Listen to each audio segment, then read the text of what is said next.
so thank you everybody for joining us here today for Live from the Studio with Alannah Clamp.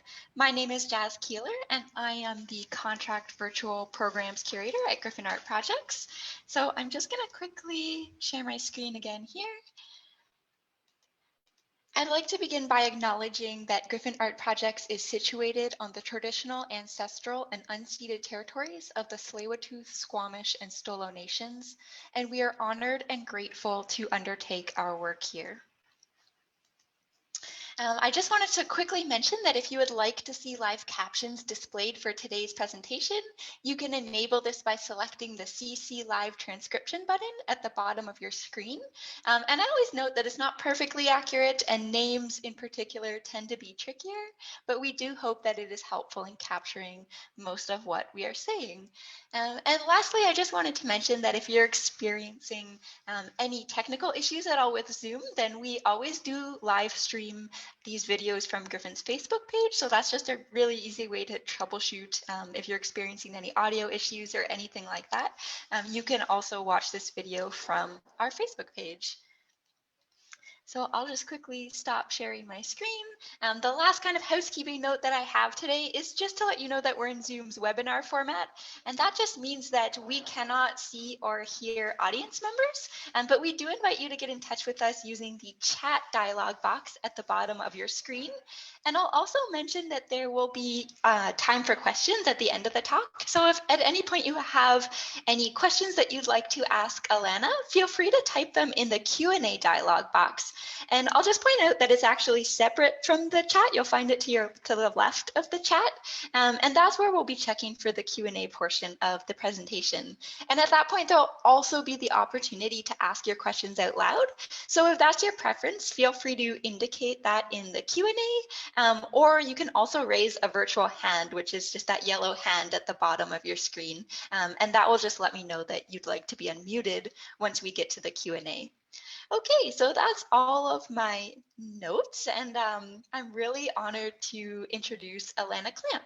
Alannah is an artist from North Vancouver. She has her Bachelor of Fine Arts in Photography from Emily Carr, a Bachelor in Art History from Concordia University, and a Master's in Fine Art from the Glasgow School of Art in Scotland. And Alannah has exhibited her photographic and video work in Canada, the UK, and South Africa, and she's been in residence here at Griffin since March 18th. So thank you so much, Alannah, for being with us here today. And we're just so looking forward to hearing more about your practice and what you've been up to in the studio these past few months. So I'll go ahead and pass it over to you.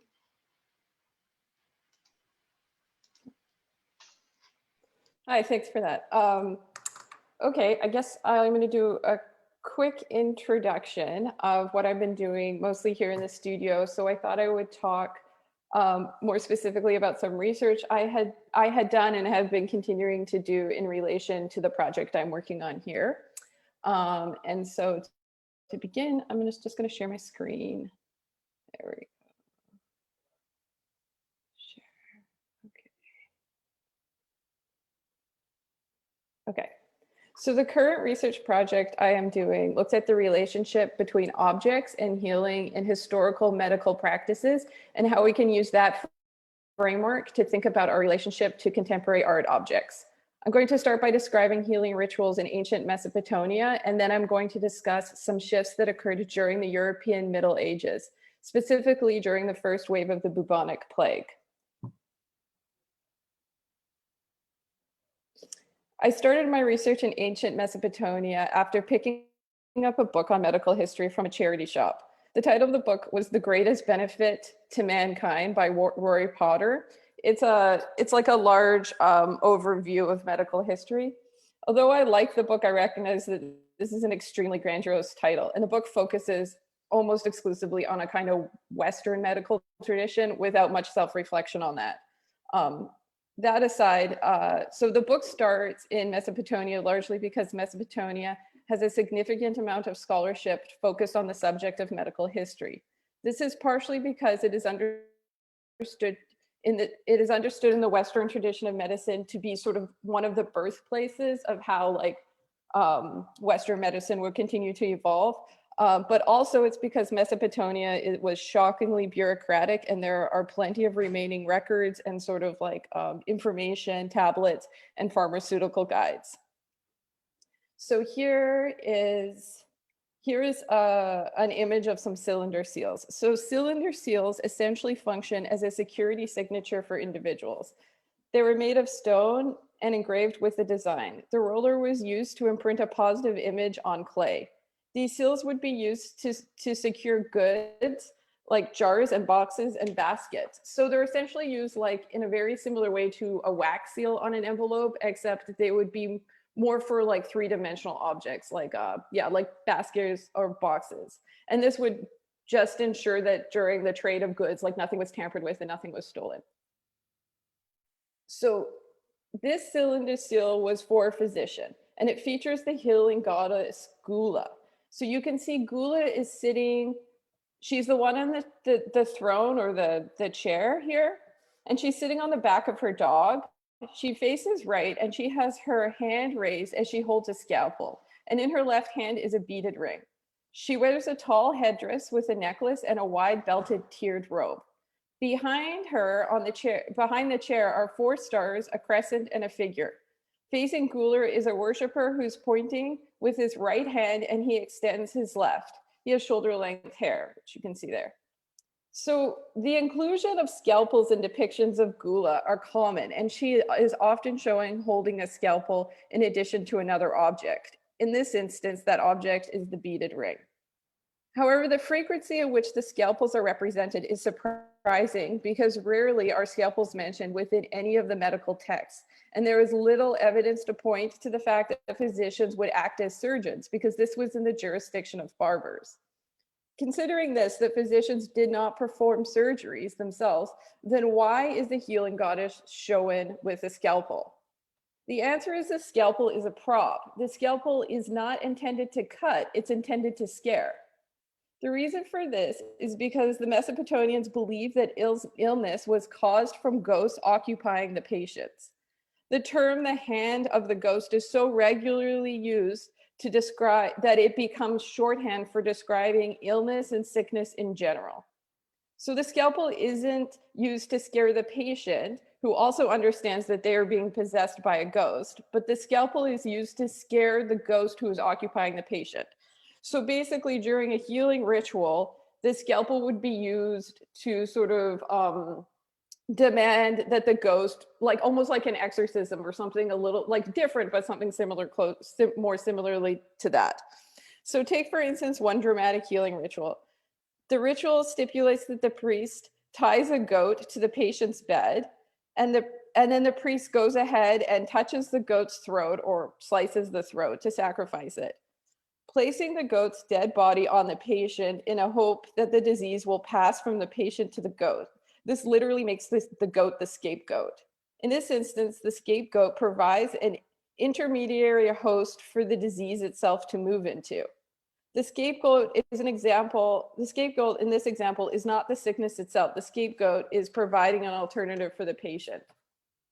So the phrase the scalpel of Gula, which is often used in healing spells, and likely what the cylinder seal that we're seeing here is referring to, is a threat to the ghost.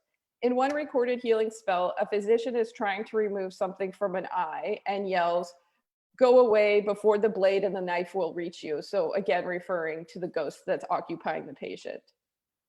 Different illnesses have different ghosts and require different treatments. For instance, one curious but frequently repeated example is the ghost of Lilith, or Maiden Lilith. The story of Lilith is that she was never married and dies childless. As a result, she now routinely seeks out sex with susceptible human partners, which manifests in depression, mostly for young unmarried women. The recorded remedy for having been haunted by or having been occupied by Lilith is to perform a marriage ritual in lieu of the wedding ceremony that Lilith failed to get in her own life. This includes sculpting male and female figures out of dough and marrying them in a short wedding ceremony. Both the incantations and the scalpel are used as a way to communicate directly with illness. However, the actual performance is for the patient, who is now afforded the ability to occupy the role of passive spectator. This potentially functions in several ways, but importantly, it allows a division between the theater of healing and the authentic experience of the patient. In this regard, it does not matter if the patient understands the threat to be empty because they are not the final intended audience. The patient is also entitled to understand the disease is separate from themselves in both spirit and body when they are invited to view the healing ritual from these conceptual sidelines. This is at odds with later conceptions of disease, which slowly seem to become the essence of the patient. By threatening the disease and not the patient with the knife, the scalpel of Gula, the patient is able to cease to be the sickness themselves because the performance allocates a divide. So I'm going to show a quick video work that was basically inspired by this story of Lilith.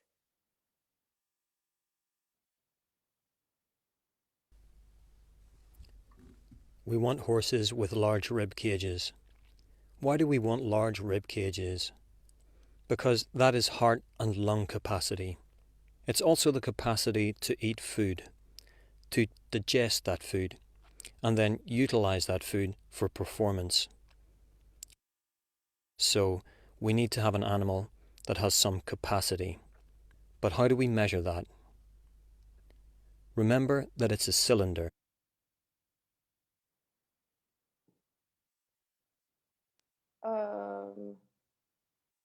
Sorry, I can't tell if you can hear, sorry, I can't tell, could you hear the video? We could, yeah. Okay, okay. All right, I'll start again, sorry. Share screen.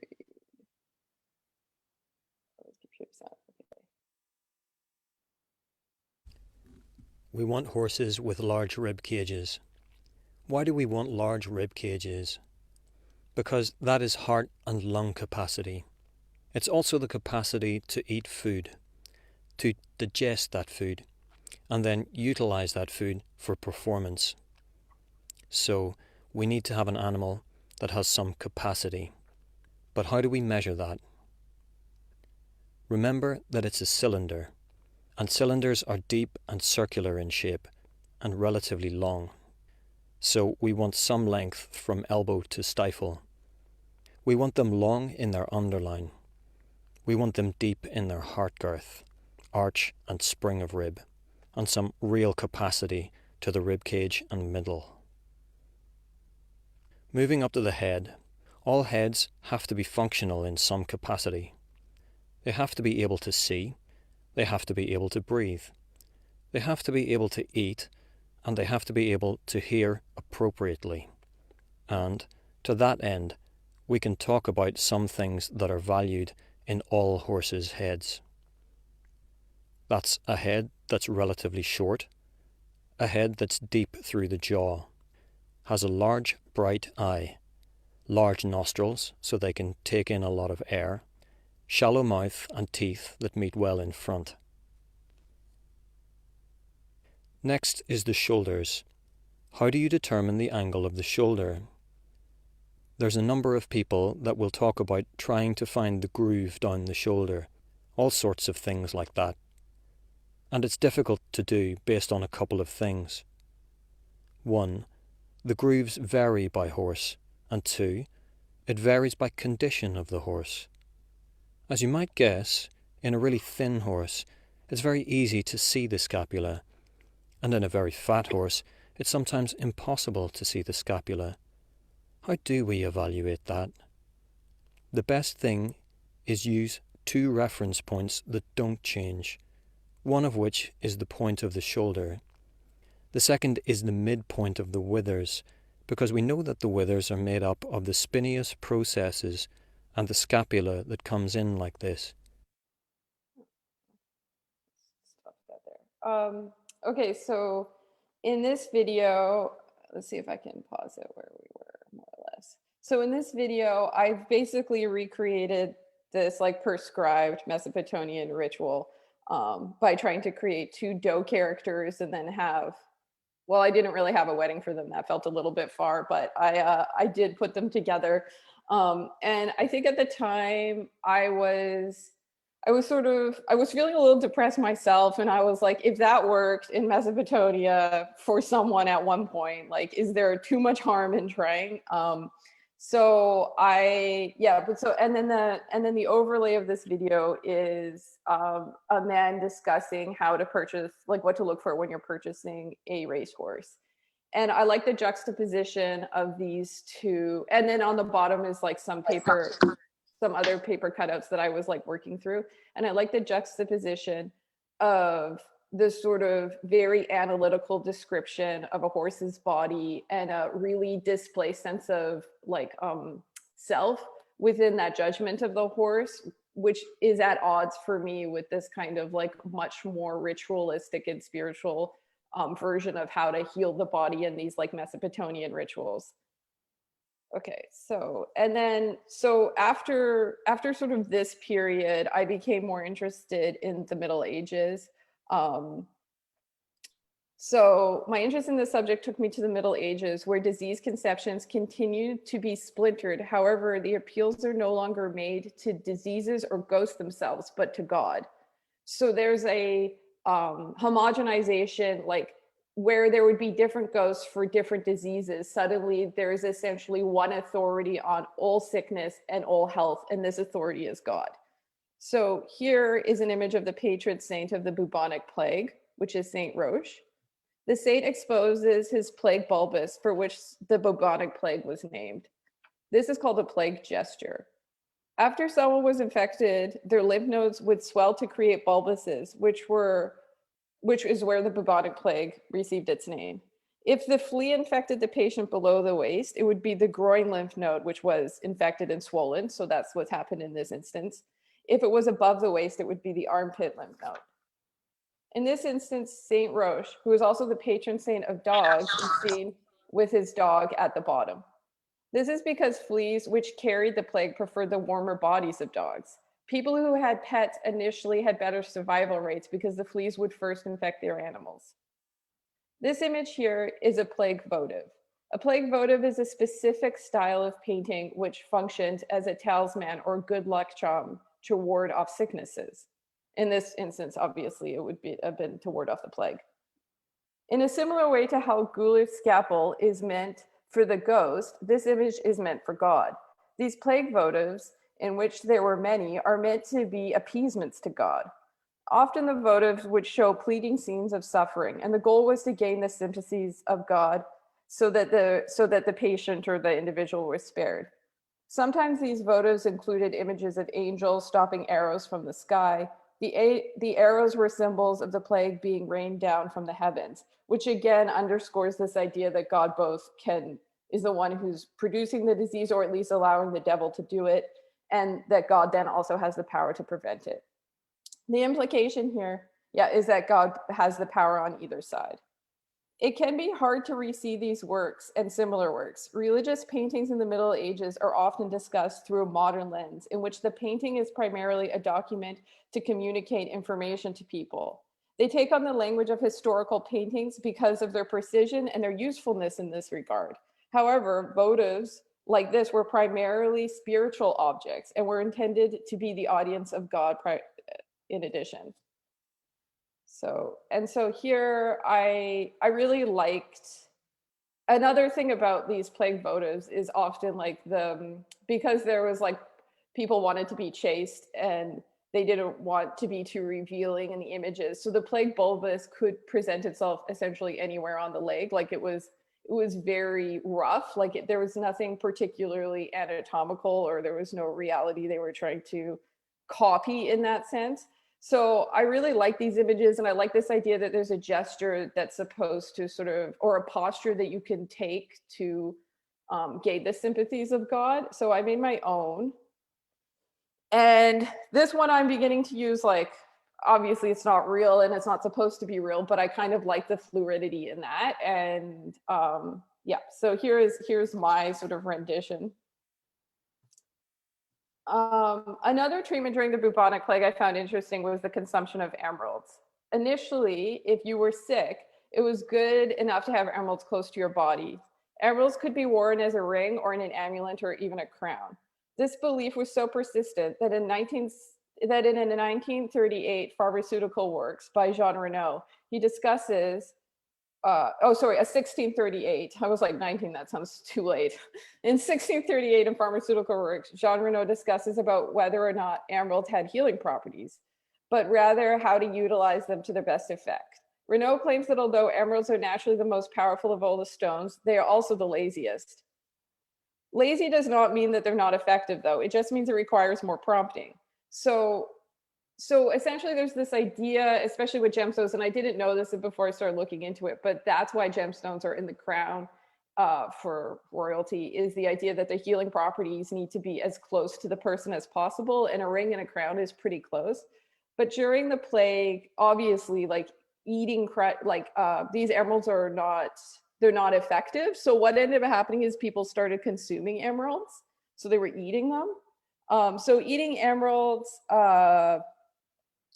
was basically, it sort of reveals this idea that there's this understanding that there's a medicinal effect or there's a positive healing power to them, but just close or on the body wasn't enough because the patient was still sick.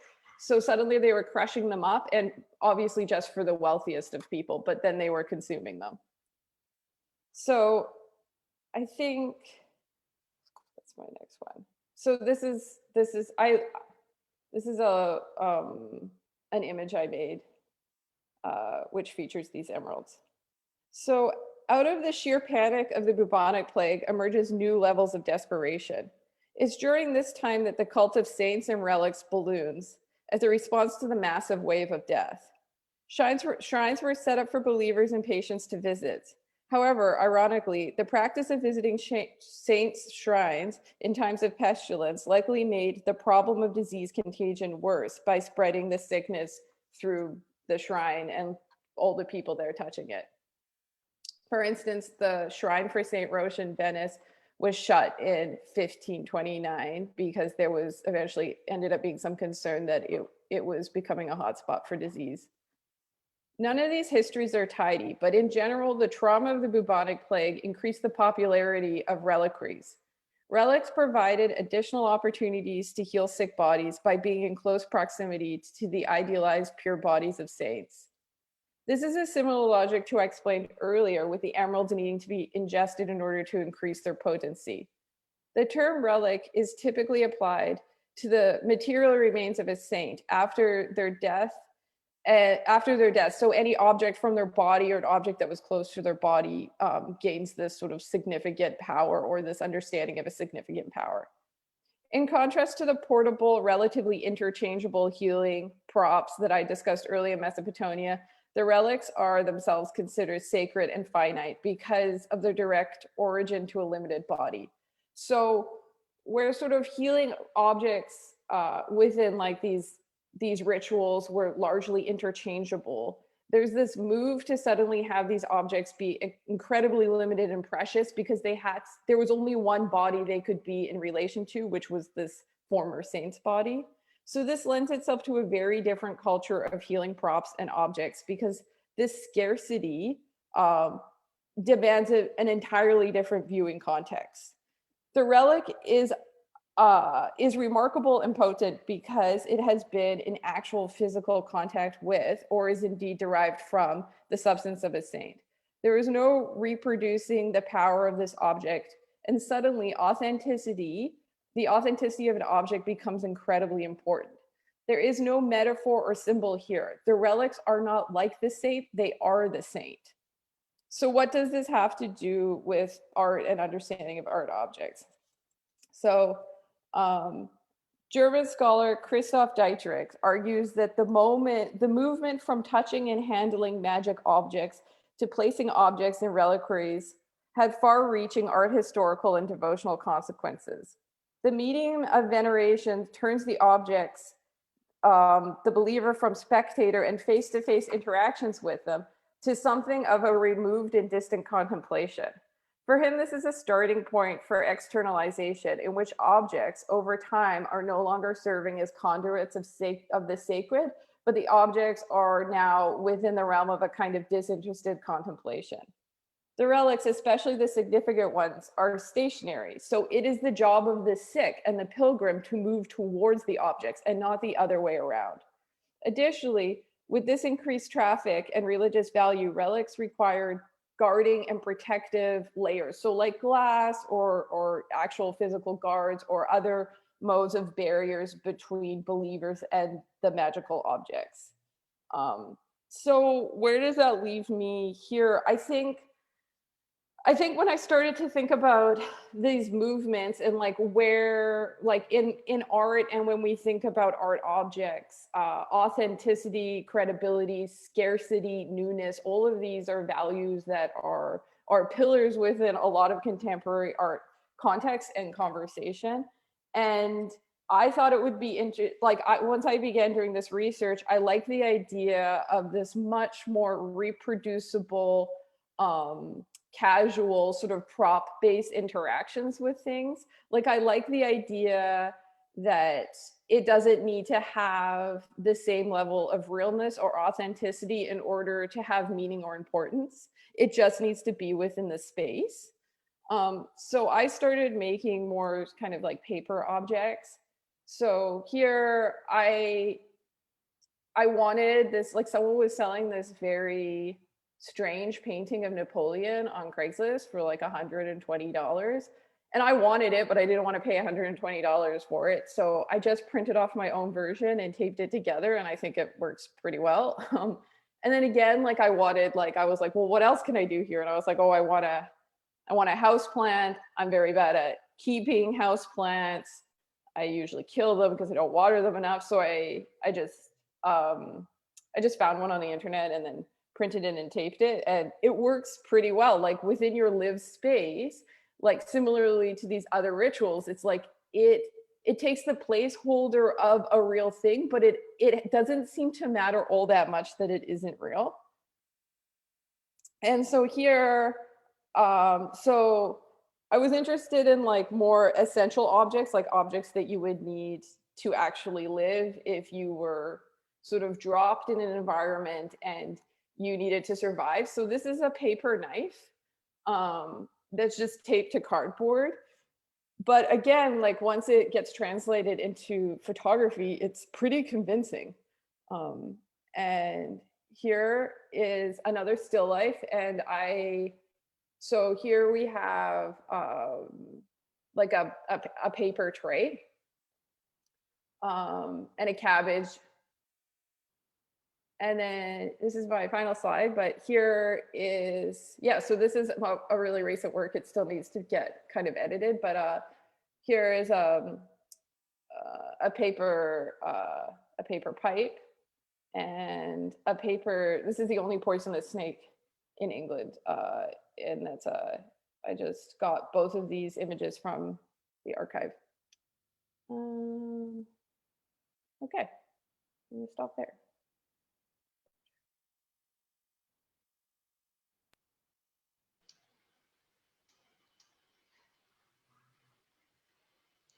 Awesome.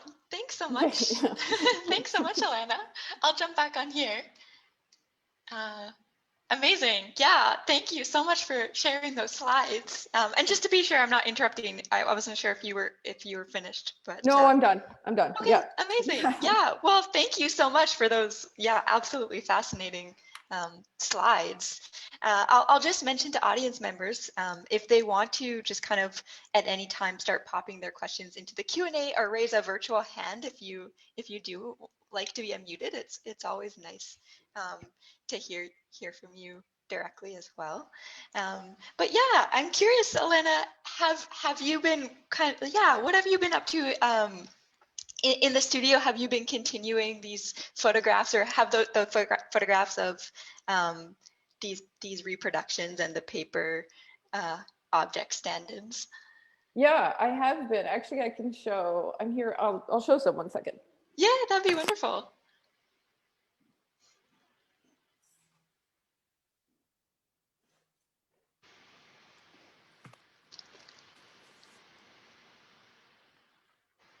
So I have this is my tray. Yeah, that's so great. And then this, I had a plate, which I had a cabbage on for a long time, but it took me so long to get the right photograph that it's sort of, the cabbage began to ruin my paper plate. This plate this is part of the Museum of Anthropology at UBC. This is part of their archive there. Okay. And I think that they have this on display in the sort of ceramic room. There's no real reason for it other than I really liked it. And I was trying to sort of follow a similar logic to just like I was talking about before, which was just to get stuff that you like and make it possible, and it doesn't need to be real. And then this is something, so this is my bug. It's like a bejeweled bug. I printed this much larger than it would be in real life, but I kind of like it. I don't know, I think it looks good large. Yeah. And it can go on things. And I was like, so I think I wanted it to be a bee. I don't think it's actually a bee. I think it's a moth. Yeah. Yeah, those are great. So the one that comes from, you said the Museum of Anthropology. Did you go in and photograph it kind of in situ in the gallery space? No, I just found it, for that one, I actually found it online because they have like a pretty good archive of this sort of stuff online. Yeah, and I think that like that's another thing about photography which I'm always like jutting up against, which is just like there's so many images already in existence. So like sometimes this like energy and effort to produce new images, like yes, of course it's like it's important to make new work, but like because the world is so saturated with photographs, you know, sometimes you don't need to. You're like, well, this exists like 1,000 times over totally recently. Like if you don't use it in the same context, it's Yeah, amazing. So fascinating. Okay, so we have a question waiting for us in the Q&A. I'll ask it out loud to you. Okay. So this is from an audience member named Stephen. I liked how you talked about paper objects performing real roles. I wonder if there is something about them existing on the periphery that makes them real. Peripheral vision versus direct scrutiny. Yeah, thanks for that question. Okay, so my sense after like, it's been a couple years of me kind of I actually started getting with a paper treadmill because I was like, oh, I should exercise more. And then, so I didn't want to buy a treadmill and I really didn't want to run. So I made myself a paper treadmill and like taped it to the side of my bedroom. It didn't make me fitter, but I was beginning, and I think like, because I've been doing this for a long time, I think that's a good point. I think our relationship to objects is largely peripheral anyways. Like the actual amount of objects you touch in a day is nowhere near the amount of objects you see. And so I think that we have this conversation with ourselves that there is something essentially important about it being real and your ability to interact with, or the potential of your ability to interact with. But if you were to be very honest, most things you own, you might touch when you move, or like maybe once or twice a year. And then there will be objects that you actually need to be functional because you use them all the time. So I think that like these placeholder objects are, especially for like luxury goods, like, you know, my silver tray here or whatever, like these placeholder objects, they don't need to be real to do the function for your mind that just seeing it would do. So yeah, I mean, like obviously you need real food, you need real housing. Like I'm not saying that everything can be substituted by paper, but I think for our kind of like commercial or like the commodities that most people participate in or purchase, like realness is only one value. Like it's only it's only one small element. Like being able to see it is often, or I find anyways, is often enough. Yeah, absolutely. That's so fascinating. So yeah, again, I'll put it out there. If you have a question, feel free to raise a virtual hand or type in the Q&A. I know I have a few questions bouncing around in my own head, so maybe I'll go ahead and jump in until someone else raises a hand. But I guess maybe a two-part question. The first thing that popped into my mind, especially in your kind of introduction slides and the background of kind of these medieval and historic healing rituals, of course, at the time, I was just wondering, just thinking through the lens of the past year, just kind of if that was research you were engaging with before the pandemic, or if the pandemic and kind of starting to think about how people react and ritualize in the face of illness was kind of something spurred by the pandemic. I started that before there was a Okay. pandemic, and I was like drumming on about it for a long time. I was like, because I like disease really does change the world, and I was interested in surveillance. And one of the first instances of surveillance is during the bubonic plague, because they're trying to contain the disease. So suddenly there's like there is a ton of infiltration from authority demanding people stay at their houses if they're sick. If a lot of people actually died, a lot of family members, if there was a member of their household who got sick, if they managed to be spared, they might have died of starvation because their houses were boarded up in order to keep the sickness within the homes. You weren't allowed to travel, obviously, very similar things. So I came to my interest in the Black Plague partially through an interest in the history of surveillance. And once this sort of pandemic began, this is way less deadly. So what happens in the bubonic plague is so many people die that it restructures society entirely. So wealthy landowners, like nobility, like no one's particularly spared. They don't know how it starts, and it's fairly indiscriminate. But this essentially ends the Middle Ages more or less. What we're dealing with now is very different, because as everyone knows who follows news media, like it's pretty specific which marginalized populations are receiving the kind of worst outcomes. It's systemic. It's not enough people are dying for anywhere near that sort of structural changes. In fact, what we know is that it just exaggerates those inequalities. So it's actually doing something almost opposite to what happened during the bubonic plague, in the sense that equalized a lot of opportunities for otherwise people who had been, like, their families had been hundreds and hundreds of years trapped within that feudal system, and they were able to suddenly have opportunity to get their own lands, or to move, or to basically start the Renaissance, more or less, which is very different than what's happening now. But yeah, so I started that research before, but then I felt really prepared, because when it happened, I was like very smug for a couple months. But then it didn't matter, because you couldn't see anyone or tell them. So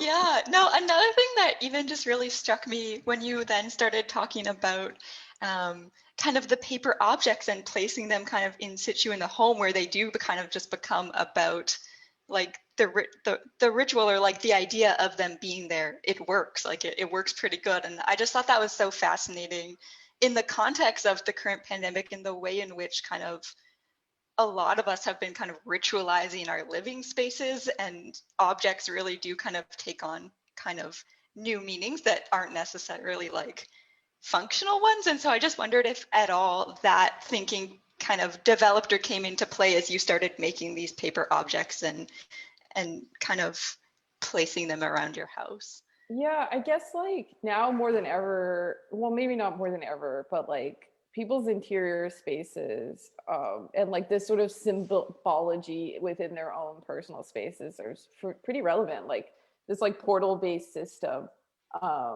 I guess I hadn't really thought about that specifically, because I came to paper objects like partially because I didn't have a lot of extra money to sort of buy things I wanted to photograph. So there was like definitely a necessity there. But then also because because like as I slowly moved through it, I realized that you don't need a lot of stuff. And I kind of like that within that medical history, like it's sort of a conundrum, because what you have is you sort of have lots of incidences of everyone in the room kind of acknowledging that this either this ghost or God or whoever the spirit is has a lot of power. Like they're quite omniscient. They're able to occupy, they're able to sort of like stay, they're able to sort of oversee things. But then at the same time, there's this other attitude towards it, which is that they're going to be easily tricked. Like they'll be tricked from a scalpel, or they'll be tricked from another dead goat, or like however it is. So you're holding both of those things, which is that like they're very powerful, but they're also like easily tricked by props. And I kind of like that idea as well. Like I think that we give ourselves way too much credit for being super clever, and like it's not it's not necessary. Like there's a lot of emphasis on realness and authenticity. And like I was saying before, like with these objects or with a lot of things in your life, not that you don't need like authentic moments, but like a lot of the time, I think we've overemphasized how good our brains are at being able to tell the difference between fake things and real things, or like that effect on you personally. You know, it's like that conversation you can have with yourself, and like you can really convince yourself of certain things. And it's, our minds are so malleable, they're a little bit spongy, for better or for worse. I remember I have a twin sister, and I remember when I was a kid, we were pretty young, so this was kind of clever of her at the time. I'd bought myself a necklace, and she was like, "Oh, that's a really nice necklace I bought you." I was like, "You didn't buy this necklace for me. Like, I bought this for me." And she's like, "No, but if I say it enough, one day you'll believe that I bought it for you." And she's like, "This is the cheapest form of gift giving." And so for about a year, every time I wore it, she would be like, "Oh, you're wearing the necklace I bought you. That's very nice. Like, I'm really grateful that you're wearing it. I love that you love it." I was like, "This isn't real. This isn't real." And then one day, even though I knew all of that, one day I was like, "Yeah, like I really like this. Thanks for that." Like it just switched, and I was suddenly, and that was really funny because once I said it, she laughed, and then I remembered, but like just the needling of it was enough, you know. Yeah. And within medicine's an interesting place to have these conversations, because there is like, it's widely recognized that placebo effects are real. Like in every single study, it has to get baked into it in order to account for the fact that your belief in something really does change it. And like, not to bring it into some kind of positive or like toxic positive self-improvement sort of conversation, but there is something there about the kind of perception and the moving around of where you see yourself and like these actions. And like part of this research, I was looking at placebo effects, and it's very funny. Like it gets really specific. So, you know, certain pills work better, certain colored pills work better for people. So like big pills work better, red pills work better, unless you're Yeah. Italian, in which red pills, because it's associated with something I can't remember. So you want blue pills if you're in Italy, if it's a placebo effect. So Oh, that's fascinating. Yeah, I'm also thinking of like the idea of placebo effect, or like the power of, you know, like Lucky Charms, or like charms that like an athlete might carry with them, and actually their performance will be improved because of just like that belief that it's helping their performance. It's just, yeah, it's so fascinating to dive into that. yeah, I think there's a strange thing that the culture like associates belief with weakness in a way, right? Like, or like with malleability or gullibility, or like there's something very sort of unrespectable about like, about sort of not knowing or tricking yourself or having these sort of systems in place. But it's pretty universal. Like there's not a lot of information out there that says some people can be spared by magical thinking. Like most people have it on like, and you can't really help it. And I assume that this is just part of the process of like being alive and managing through the day. And yeah, like yeah, I guess that's, there are these, yeah, there's these moments and sort of like religious instances or healing instances where like the stakes are so high in both of that, like salvation or death, like what else, you know, what's higher stake than those. And then you can see kind of these eruptions of like how people are navigating those spaces and what they're using to sort of help themselves feel better and actually maybe get tangible results. Yeah, yeah.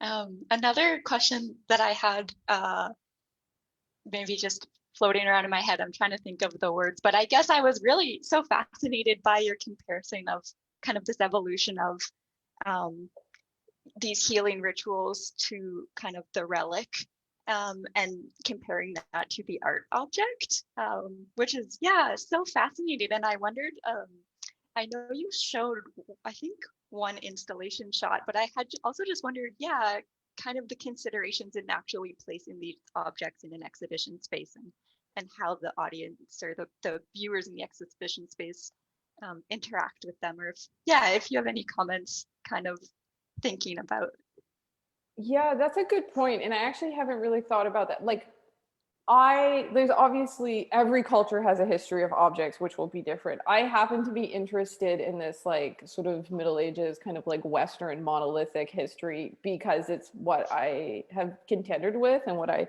have continued. And I think to a certain degree, lots of people have to contend with, because it's considered more of a neutral narrative, even though, of course, that isn't. But I like that history of relics and saints, because you can kind of see a very clear division between objects that are imbued with magical purposes that are not centralized, like they're largely transferable. So take for instance the scalpel. Like, any scalpel will work, more or less. Like, it's a prop, it's interchangeable, it doesn't need to be this scalpel held by this person on this occasion.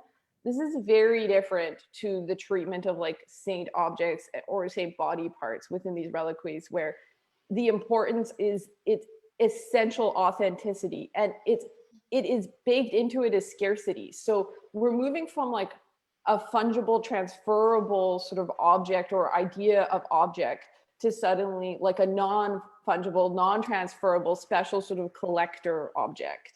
And maybe it's wrong, like, collector maybe is the wrong word for this, but it has that baked in scarcity, and the value is then generated through the scarcity. And I wondered, and I talked a little bit about this, but, like, the movement from the pilgrim or the believer having to travel towards the thing, I don't know if the comparison is direct as the person I was mentioning saying, but I do think that those levels of division share with art or museum objects anyways, and our experience of, like, having to travel to it, sort of contemplate it, like it is the thing, it exists without you, it's a primary thing. I think it would be too simplistic to say sort of interactive art would somehow, like, undo our relationship to, like, authenticity or specialness. But, like, I do think that there is I don't know how easy it would be to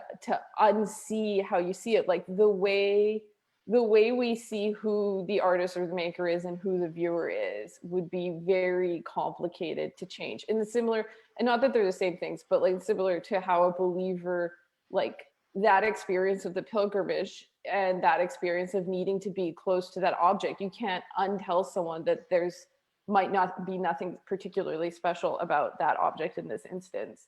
I remember when I was in Montreal, there's I think St. Joseph's Oratory. So it's the last, anyways, they have a heart. They have a heart in, like, a glass cylinder, and, like, I guess over time this heart has lost its color, so they're shining red lights onto this heart, and it's, like, in terms of a visual, it's, like, exceptional. Like, it looks wild. You've got to go through all these, like, paths, like the whole, I'm just, that bit seems very performative too in a lot of ways. But I don't know, in terms of my own stuff and installing it, I hadn't really thought to try and do anything about undoing those relationships particularly. I think I'm just interested in how they've evolved. Mm-hmm. Yeah, no, thank you.